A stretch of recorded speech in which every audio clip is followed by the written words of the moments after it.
Hello everyone and welcome to another YouTube video. Today we're going to be looking at a speed paint of my original character. I don't really create original characters very often. I prefer to do fan art. I may be an artist, but I'm actually not that creative.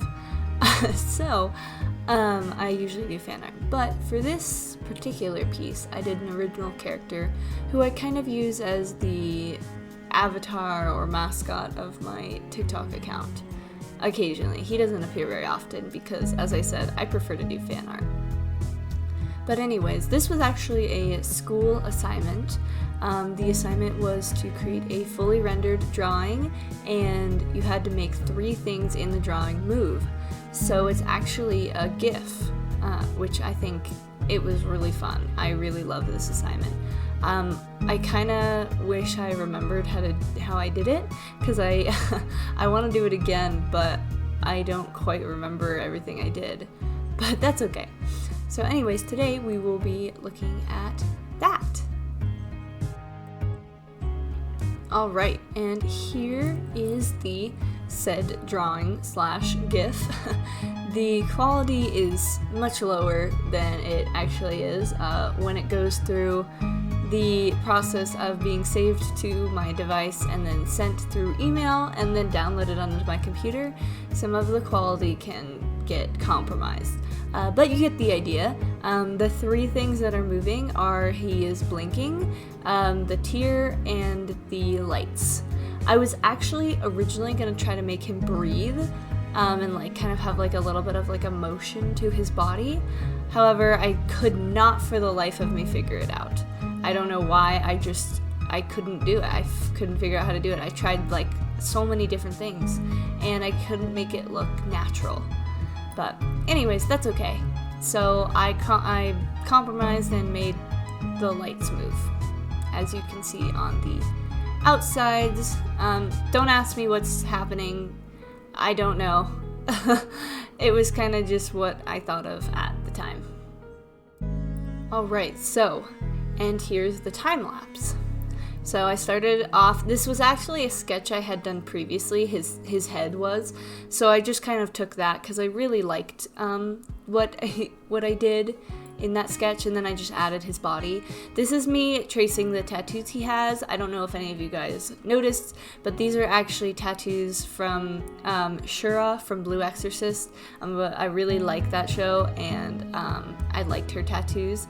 This character is actually roughly based on me, and some of these are tattoos that I plan to get, so that's where these are coming from. That was the Zero's tattoo from Vampire Knight on his neck, and then we have Sukuna's tattoos on his arms, Black Star and Medusa's tattoo on his other arm.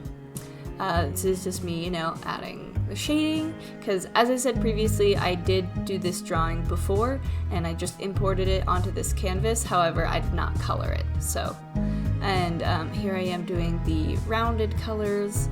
As I said, I would probably do things a little differently now. I've said this before, but I still really like this drawing. And then I'm just blending it out, and just making it look smoother, softer, more like skin. At the time, he was smiling, but I actually changed it to a bit of a frown, or just kind of a downturned face.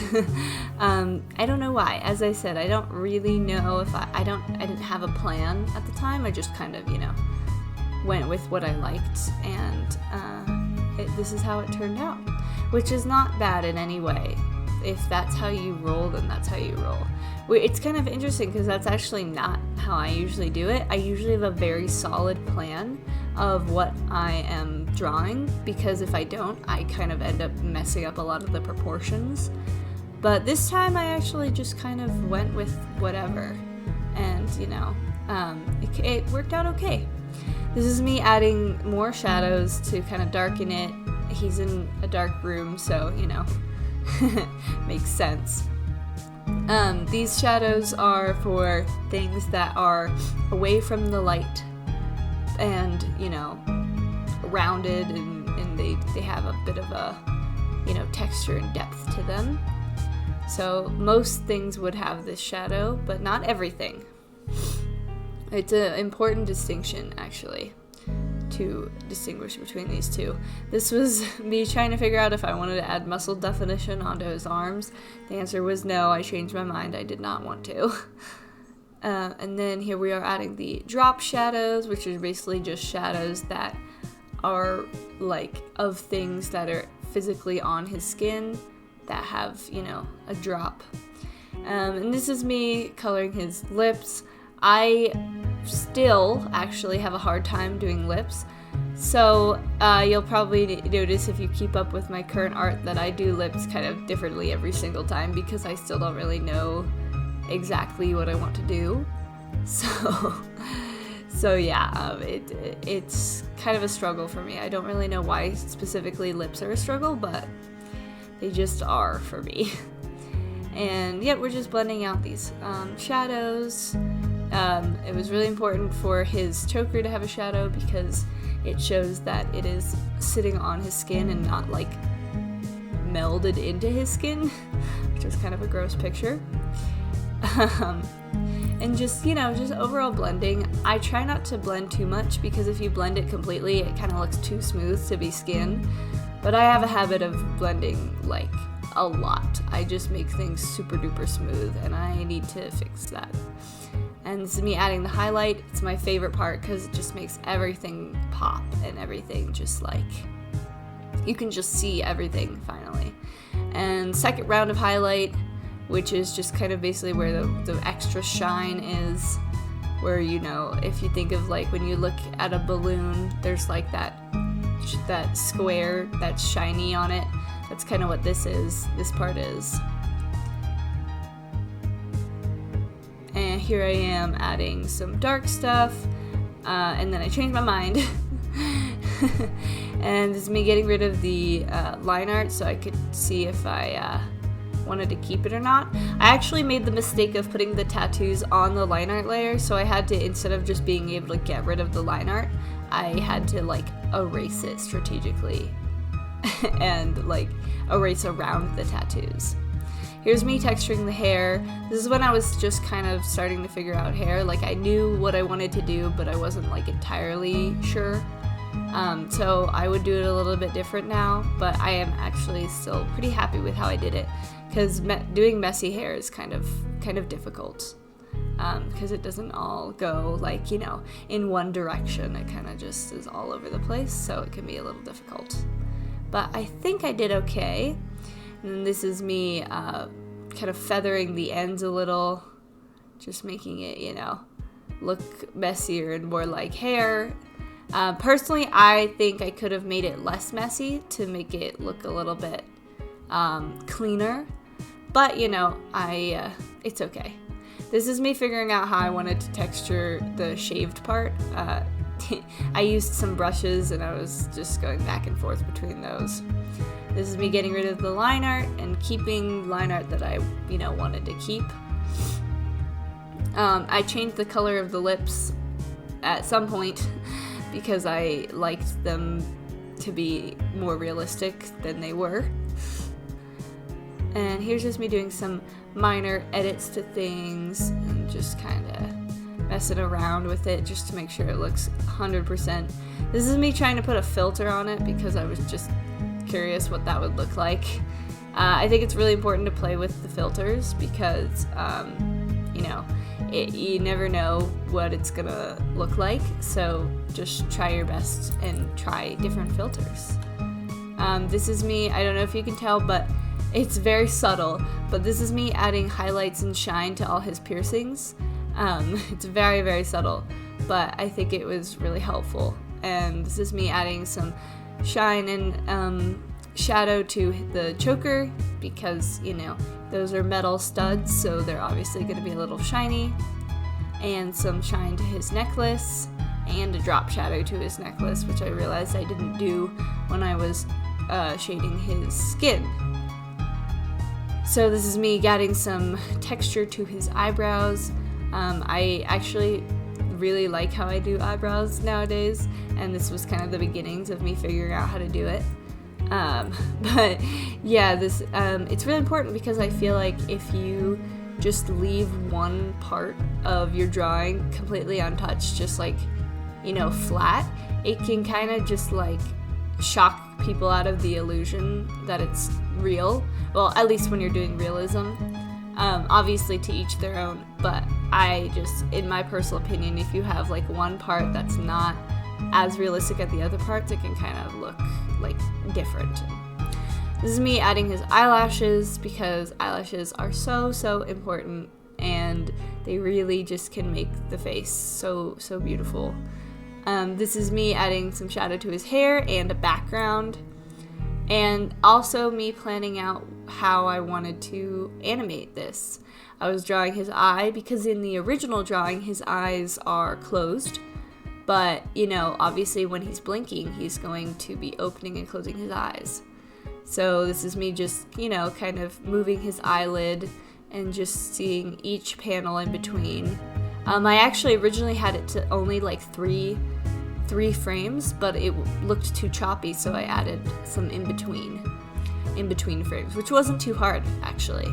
I just kind of took the eyelashes and moved them, and then just, you know, built it around. This is me testing it, and you know, me realizing that, oh, I've only moved one thing and I need to move 3. This is me trying to get him to breathe. As you can see, it just, not much of it looked very natural. I really tried a lot of different things, but none of it kind of looked, you know, looked like how I wanted it to. So, scrapped that idea.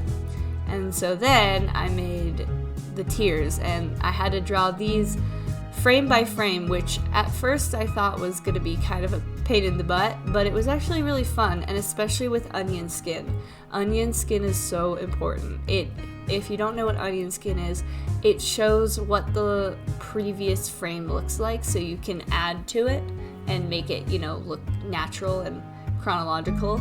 And I used that so much. It was like the key thing I used. And this is just me, you know, adding to the tear. And I actually decided like halfway that I wanted the paint to get smeared with it. So you'll see I actually go back. I draw it, and then I actually go back and be like, it'd be cool if this happened. And it's kind of hard to tell in the original GIF or animation, whatever you want to call it, but the tear actually changes color slightly because it picks up the paint, and it changes to a more pink tint instead of, you know, clear like a tear is. So this is where I decided to add that, and I'm actually really happy I did. I think it really added to the whole focus point, and just like, I think it's just like adds to the realism. I really wish I figured out how to make him breathe, because I think that would have really made it, but I still don't really know how I would do that. So it's okay. I don't mind. I'm pretty okay with how it turned out. And this is just me adding. I wasn't sure how far I wanted the tear to go. The animation, this, you know, project only needed to be, I think, 5 seconds. So I wasn't actually sure how, and of course you're always encouraged to go over in art classes like this. So I wasn't actually sure how long I wanted to make it, but I decided to not have it fall because I figured I would just end it right before the tear fell. This is me adding the lights. It was actually really difficult because the brush I used, it would jitter the color, and if you don't know what jitter means, it like randomizes it. So it would randomize the color, so it wouldn't always be the color of like police lights. It would be like orange and yellow, and I was like, this is not what I want. So I had to go back and do that a lot. And that's the final piece. I'm actually still very proud of it, even if it's on the older side. And I am, again, sorry about the quality. It is very bad. However, if you want a really good quality, there's a really good one on my Instagram, and I also made a video about it on TikTok. That one's better, but the best quality is on Instagram if you want to check that out. Well, everyone, thank you for watching. I'm still really happy with this piece of art, so I would appreciate a like, and if you like my stuff, it'd be awesome if you could subscribe. I do art, but I also do gaming content, so I like to think there's a little bit of everything for anyone. Obviously, more on the people who stay indoors spectrum, but that's okay. I don't have any like sports stuff or anything. But anyways, yeah, I'd like to think that there's a little something for everyone here. So it'd mean a lot if you subscribed. And the next video will be another Omno highlights, and I think I might finish Omno tomorrow night on stream. So if you would like to check that out, I stream every Monday, Wednesday, and Friday at 9 p.m. Mountain Daylight Time. And I stream Genshin on Saturdays. Saturdays are kind of like a fun surprise stream. I don't always stream Saturdays, that's why I don't really announce it. So they're kind of like a day that if I'm really feeling it, or if I want to play Genshin and want some company, that's the day I stream. So I play Genshin sometimes Saturdays and Mondays, and then I play Omno Wednesdays and Fridays. And I think we'll finish up Omno this Wednesday, and then we can choose a new game to play together, which I'm super excited about. But yeah, and the end of Omno will be on my YouTube eventually. I don't know how many clips I have to edit left. I think about 3 I have 3 more streams to edit, and I will put them on my YouTube, so you can find that there too. But anyways, I really appreciate you watching, and I will see everyone next time.